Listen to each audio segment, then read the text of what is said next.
Hello guys, তোমরা সবাই কেমন আছো? আশা করি সবাই ভালো আছো। তা আজকে আমার লাভবার্ড পাখির হাঁড়িগুলি সব চেক করলাম। তা চেক করে দেখি আমার এই জোড়াটা 2 পিস বাচ্চা ফুটিয়েছে, আর এখনও 3 পিস ডিম এখনও পর্যন্ত আছে। তো আমার এই জোড়াটা এই নিয়ে দ্বিতীয়বার আবার ডিম বাচ্চা করলো। তো ফার্স্টে যে বাচ্চাগুলি উঠিয়েছিলাম সেগুলো সব বড় হয়ে গেছে। তো দ্বিতীয়বারের মতন আবার এই ডিম বাচ্চা করেছে। এই দেখো পাখিটা আমার। তো পাখিকে তোমরা যত ভালো খাবার দেবে অবশ্যই পাখি এরকম ডিম বাচ্চা করবে।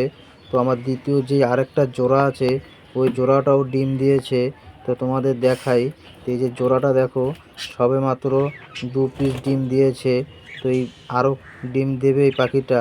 তাই পাখিকে বেশ কিছুদিন আনার পর পাখিটাকে আমি রেস্টে দেওয়ার পর বিডে দিয়েছিলাম। তো বিডে দেওয়ার পর তোমার এই এখন 2 পিস ডিম দিয়েছে, আরও ডিম দেবে। তো পাখি লাভবার্ড পাখি সবথেকে খুবই একটা ভালো পাখি। তো পাখিকে যত তোমরা ভালো খাবার দেবে কিংবা ভালো মানের একটা পরিবেশ দেবে, পাখি খুবই সহজে এরকম ডিম বাচ্চা করবে। তো পাখি যতই তোমার ভালো পরিবেশ পাবে, পাখি এরকম ডিম বাচ্চা অবশ্যই তোমাদেরকে দেবে। কিংবা আমি যেরকম পেয়েছি তোমরাও এরকম পাবে। পাখিকে ভালো মানের খাবার দেবে কিংবা ভালো একটা পরিবেশ দেবে, অবশ্যই